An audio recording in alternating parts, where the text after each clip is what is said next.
سيداتي سادتي، من فضلكم رحبوا معنا بمديرة التحرير والمذيعة في CNN أبو ظبي بيكي أندرسون، وضيفها المدير التنفيذي لسيسكو جون تشامبرز. Ladies and gentlemen, please welcome Managing Editor and Anchor CNN Abu Dhabi Becky Anderson and from Cisco Executive Chairman John Chambers. It's a pleasure to be back in the kingdom today. I think the opportunities on a global basis are more than we've ever seen before. And I think it's very appropriate that we talk today about youth, digitization for an innovation economy. I believe this kingdom has the opportunity to lead not within the Middle East region, but on a global basis on this transition. My job today is to challenge you. If you agree with everything I say, I will fail. You're about to see a major change on a global basis. Next slide, please. Now, when you give presentations, if something doesn't work, you distract your audience for a minute, then you walk back to change it. But the real question here is every country, every city, every company, every house, every car will become digital.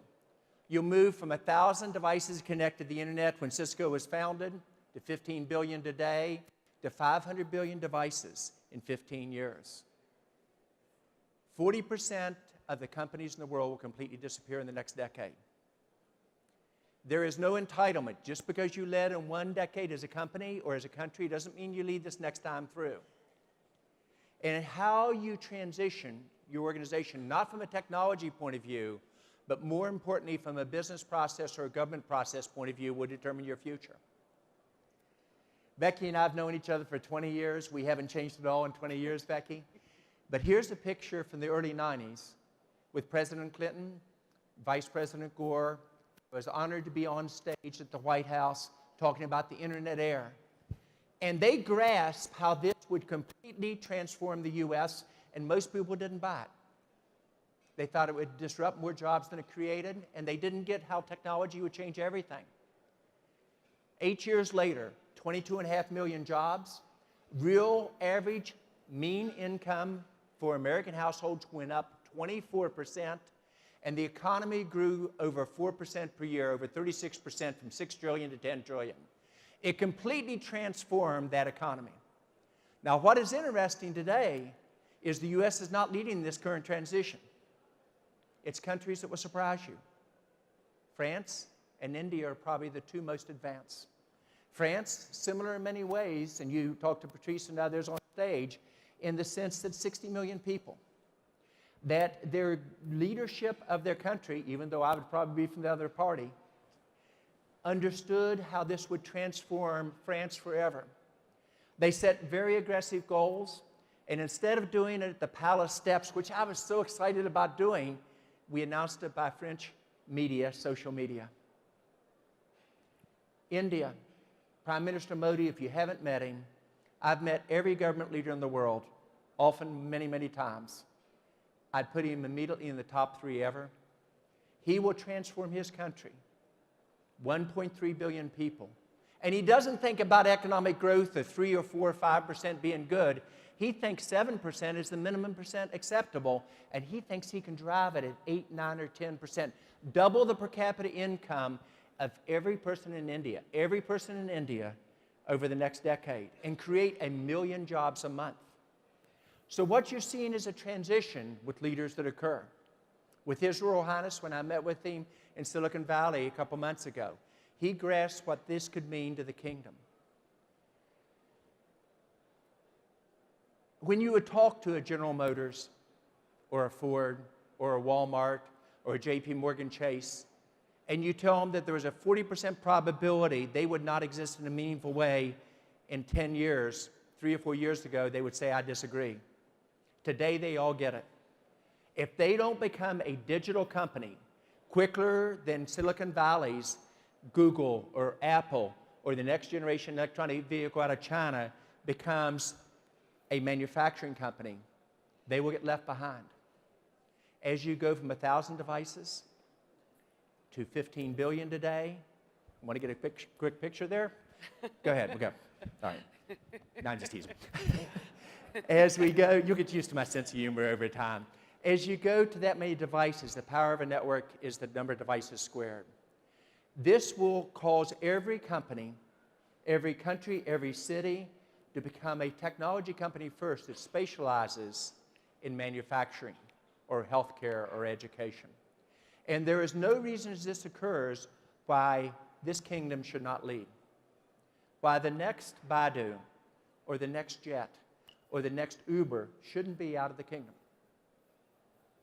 I talked to your counterparts around the world. I talked to probably 1,500 startups per month, probably 15 to 20 different sessions, a lot of one-on-ones. There is no entitlement. The people who innovate have a chance to lead. And it will be the young leaders in this country and others who determine the future.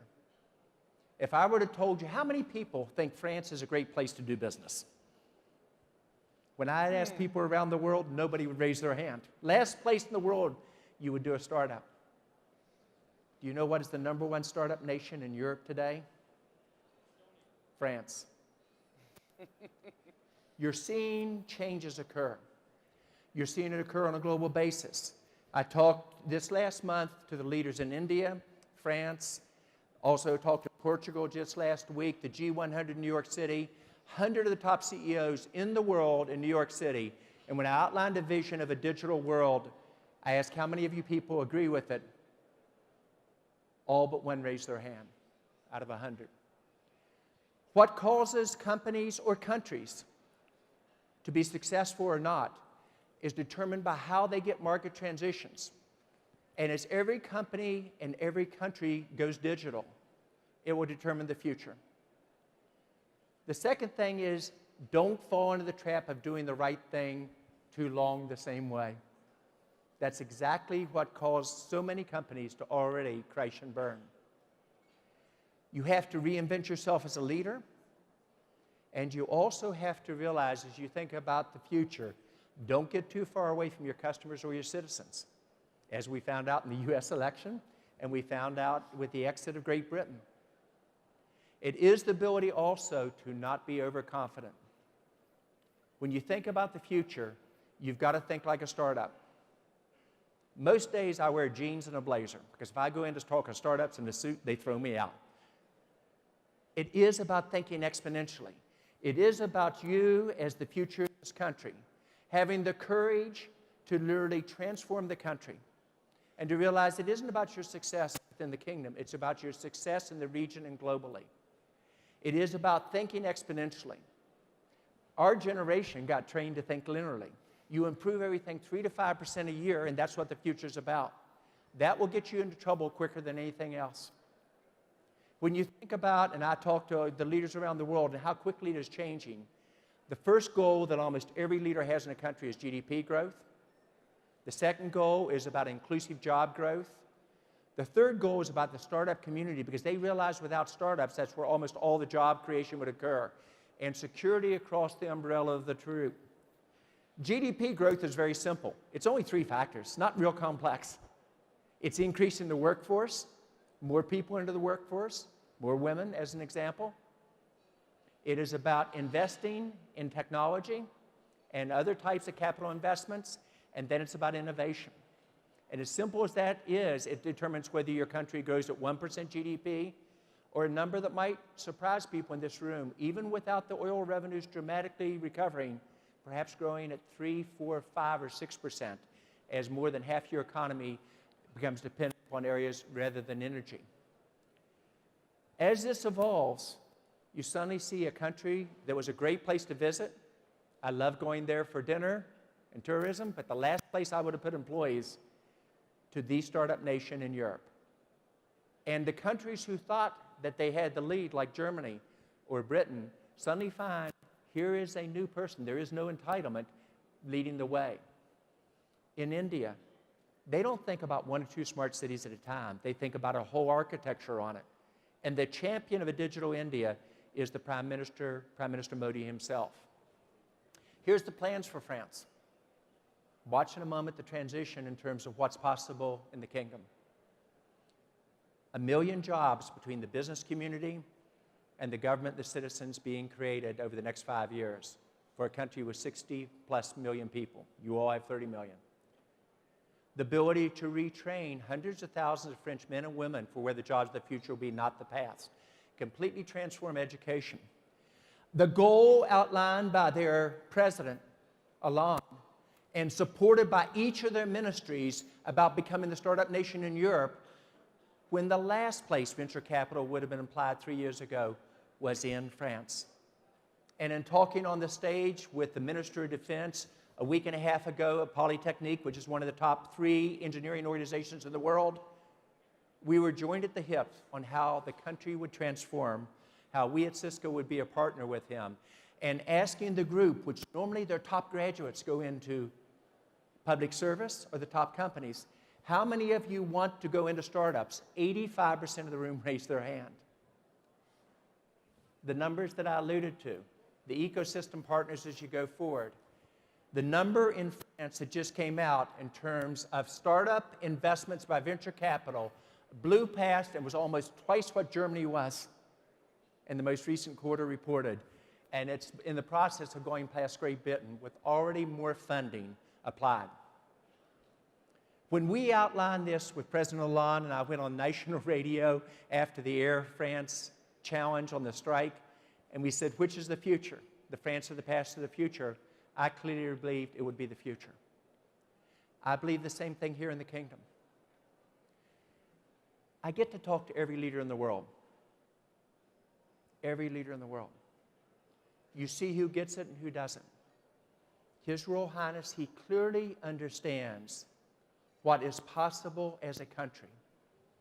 And you've got to have the courage to lead well before it becomes obvious to everyone you have to change. Very easy to say, very difficult to do. Then you can't do this in silos. You've got to say, how does it all come together to completely transform a nation?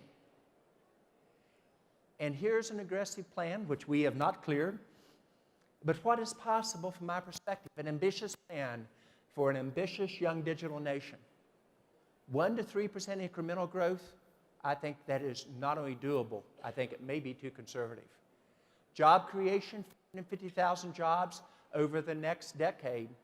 Again, using France as an example, they did 1 million in 5 years. But it took transforming the business and the direction. Inclusion, it's not about just the major cities. It's inclusive for all 60 million people in the country. And the ability to really look at how all this changes with cooperation and a strategic partnership with the company, and we were honored for it to be Cisco, on how you drive this through. The ability to take what is $19 trillion in economic opportunity over the next decade, that is the U.S. economy, plus some, over 10 years, which means an average GDP growth of 2.4% incrementally for each nation that makes this transition reasonably successful. It is also a realization that job creation will not be from the large companies, the large high-tech, the large manufacturing, the large energy companies. Most of those companies over the next decade will shed jobs. It is the startups that will be the engine of the kingdom and the rest of the world. It is also a realization that the skill sets of every job, whether you're in agriculture, healthcare, public sector, will require major technology skills. And sometimes we get confused. The technology skills I'm talking about aren't coding. It's how to use the power of a computer to interface to the Internet of Everything, what will be 500 billion devices, to get the right information at the right time so that you live longer, so that you're able to make a sale to a customer, etc. within that. And you can say, well, John, that is huge skill changes. There is some. My granddaughter, at 2 years old, she grabbed her mom's iPhone, she cracked the security code, she opened it up, she started playing computer games on the iPhone, went into the photos and started punching photos to move pictures around. And I said to my son, let's apply early to Stanford University. He laughed and he said, Dad, every 2-year-old in the world does that. The point that I'm making is technology becomes easier to use. you can suddenly harness the value of this technology to completely transform a nation or a region. I think it's very appropriate when you think about this conference. And I want to congratulate your leadership and having the courage to say, let's change. To think about what empowerment really means in this new digital era. To inspire and get us to dream together. Because leaders of the future will know how to dream at an exponential pace, but they will also know how to execute to bring it home. And it's about to nurture. The time with startups, which I love so much, is because it's like being a grandparent. You get to help them, you get to make a real difference. The opportunity in Saudi Arabia is almost unlimited. But there is no entitlement. You have to reach out and have the courage to grab it. And much like we clearly understand in Silicon Valley, there'll be a lot of mistakes and missteps along the way. That's part of innovation. And you've got to be patient with your government leadership and your businesses as that occurs, because this will be bumps and challenges along the way. I believe in this country, I think, more at times than you do. But I believe it for a simple reason. I see the talent of your youth. I see a nation that is changing. I see a political leadership that has the courage to take risk that your counterparts around the world are not. It is about you and the future. Is Saudi Arabia the example, not in the Middle East, but in the world, of a country that completely transformed itself and brought your entire population with you and realized there'll be challenges along the way? Or do you miss this opportunity? I think you will determine that. Becky, you and I have known each other for 20 years. I never know for sure what she's going to ask me, so I'm going to get comfortable before I start. But tell me a little bit what's on your mind and where do you want to take the discussion from here? I just want to say, John, that just listening to you just revs me up. I know there's a real buzz in this room. There is a real buzz in the kingdom at present. But John Chambers in the house and the sort of passionate speech that he has just made leads me to ask just a couple of questions. You say disrupt or be disrupted. I love the idea, John, of an entire generation being encouraged to get disruptive. I don't think you and I were when we were younger. But why now? Why are you so convinced that the time is now? You have called transitions across your illustrious career and got them right. But this is an aggressive prediction. So a couple thoughts. First, calling a transition is about, and I always look at what is going on in the market first and what are the technology changes. Only when they come together with either the requirement to change business or political models, or the requirement to change business models and all the way down to what the consumer wants, combined with technology, does it occur. We saw this digital transition coming almost 8 years ago. And literally, I would almost have to beg my friends to let me talk to them about what was going to occur. And only in the last year and a half did the transition become real. But make no mistake about it, this is no longer theory. This is going to happen at tremendous speed. And you see nations that you would have never dreamed leading it. India, 1.3 billion people. If you're going to bet in one country in the world to bet on at the present time, I'd bet on India. It's because Prime Minister Modi, and he's outlined an ambitious plan, and just like with His Royal Highness here, many people are saying, is it doable? And he had the courage to outline it, and we'll make some mistakes in India. But he's completely transforming the country and the standard of living, potentially of everyone within that country in a way that's never been done. So what it is the technology is aligning with the business and country transformation in a way that I've never seen it, and it's exponential to what we saw before. So that's why now. If Saudi Vision 2030, John, needs a culture of disruptive innovation, which is what I hear you saying today, how did these guys in the room build that? I believe we have an average age in this room, I'm told, of 28. I think John and I are probably doubling that just by being on this stage today. But you're talking... Well, we didn't have to go there. We are talking to a room that needs to learn how to build this disruptive culture? Give them some advice, John. Okay. So first thing is get the market transitions right. The second is very much as we outlined, that report card that I put up there for India or France, that's exactly what I discuss with President Hollande in France or Prime Minister Modi in India every time we're together. They set the priorities, they set the numbers. So as a young leader, let's assume that you're doing a startup, which can be tremendously fun. You outline what is your vision, your strategy, be realistic on what your differentiation is, and then put metrics in place to say, can you achieve that? And hold true to that. Secondly, get people around you who will be your coaches, your mentors. The best way to form a relationship is to ask somebody for advice and help you on an issue. And third is have the ability to dream. I think you're at a transformational point that you're not going to ever see again in your lifetime. And to miss it not only would be a missed opportunity, you'd look back and say, how did we miss that as a company or as a country? Is the States doing that at present? Because you talked about France being out front.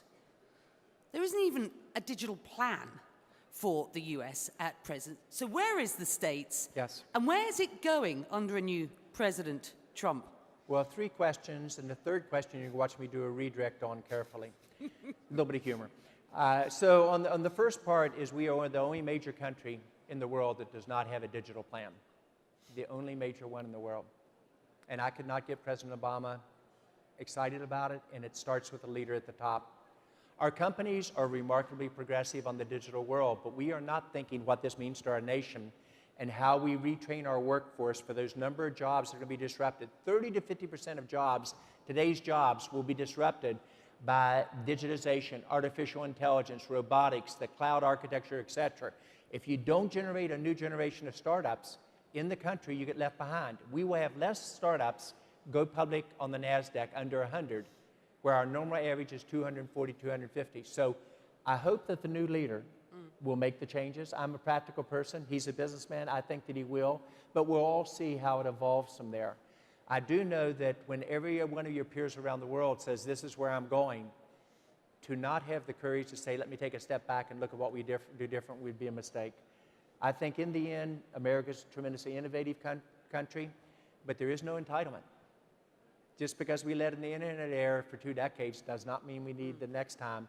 And it's something that we've got to be much more candid about ourselves and have the debate. We haven't even started the debate, much less talked about the worker transition that's about to occur. Saudi Vision 2030 is a vision at present. Given everything that you have been discussing, what we've already heard in this room this morning, is that a reality? I think it has a high probability of becoming a reality, but it's one of execution. The model that you look at, and I actually used a large part of the Saudi Vision 2030 from His Royal Highness in my data that I outlined, it is remarkably similar to what was done in France on almost an equal scale and what was done in India.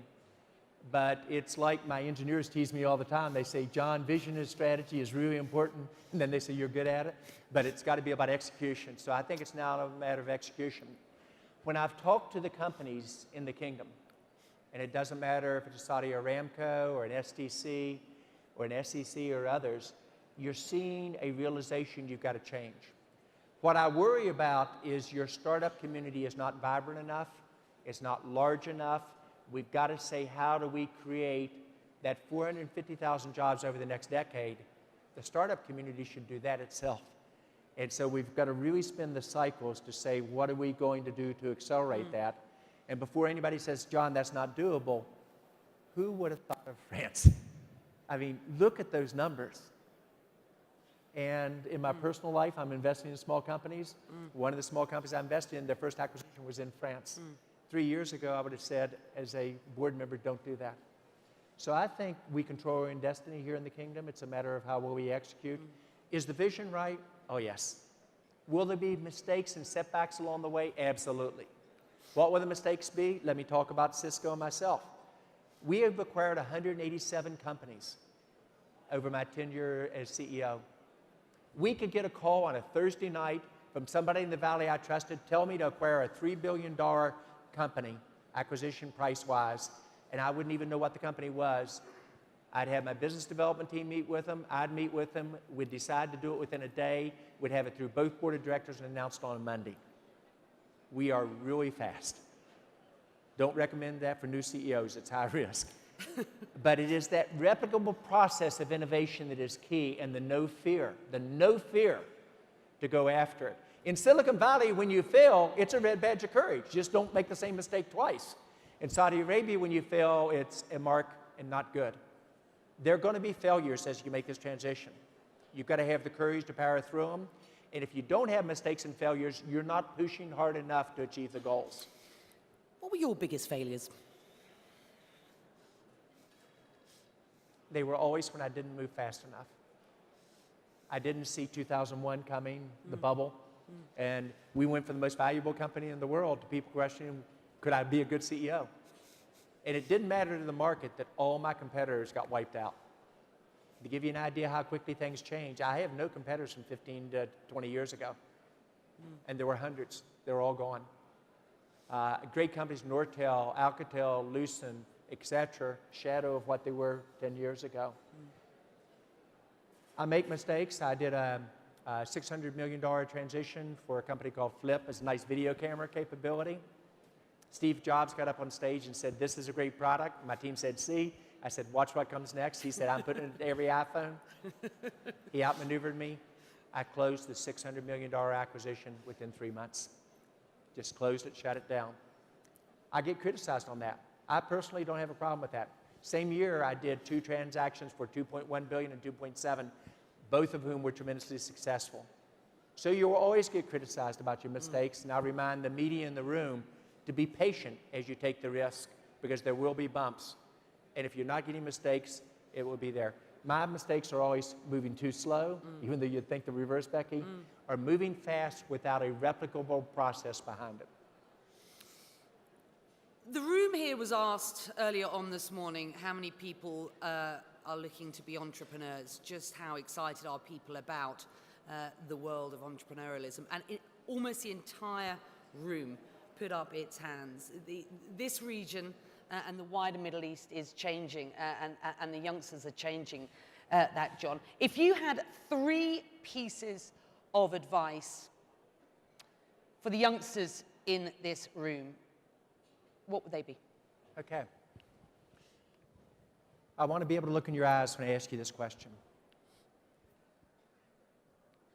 How many of you really believe Saudi Arabia can lead in this digital transformation? I mean, really believe it. How many of you believe it may not? Yeah, there better be some hands go up, because when you try to do a transition, the challenge is not a given. I asked that same question in France. The day that Air France had a major strike, the workers charged the management team, ripped their shirts off, and people said France will never change. I was on national radio, as I referred to earlier, the next day saying, we're betting on France. We believe the France of the future was not what you saw yesterday, but a digital country. I asked the French media that day with Minister Macron, the Minister of the Economy. I looked at the meeting and I said, how many of you think that France can really become a startup nation and lead in this digital evolution for Europe? I would have been ecstatic if 10% of the room raised their hand. Do you know how many? And French media is very cynical. Do you know what percentage of the room raised their hand out of 400 people in the room? Media? 80%. Media has a huge amount to do with this transition occurring or not. You educate the citizens, you push the government leaders to move faster, you realize that mistakes will be made, and you balance through them. So my advice to you and my thoughts, because anybody that gives you advice without knowing your own specific situation is being a little bit overconfident. Here would be my thoughts and advice for any nation that I think has a chance to lead, and I really believe in the kingdom. The first, you've got to outline a crisp vision as a country, but also each one of you and the jobs that you have. Secondly, you've got to get the right people around you to implement that vision, and realize that vision will be about disruption, where the technology is the easiest part. You're going to have to break down the silos in your organization and in your country. You're going to have to focus on outcomes. You're going to have to reward failure. A culture of realizing that when you take risks, that will occur. Third, have no fear. One of the many things I'm proud of Cisco, we're a pretty humble company. I'm not a perfect leader. We've won every corporate social responsibility award there is in the world. I literally have followed every illness of every employee, their spouse, or their children. It's life-threatening. But we have no fear. We believe we can change the world. And what I'm doing now is, in the world of digitization, being the champion on a global basis. Each of you have to do the same in your own area. You can change your startup. You can change your company. You can change your country. So I would say dare to dream. But much like the themes of the approach of the whole conference, it is about a very youthful nation that could change the world. Have the confidence to go for it. Have the confidence to dare to be great. And challenge each other to really achieve those goals. That would be my thoughts. John Chambers in the house, ladies and gentlemen. Thank you. Thank you. I know you believe this entire room is included in that vision, and we wish Saudi and Saudi Vision 2030 the very best. It'd be my pleasure. I'll see you in 3 months, and we'll see how we're doing. Thank you Thank very you much. again. Thank you. Thank you. Thank you. Woo!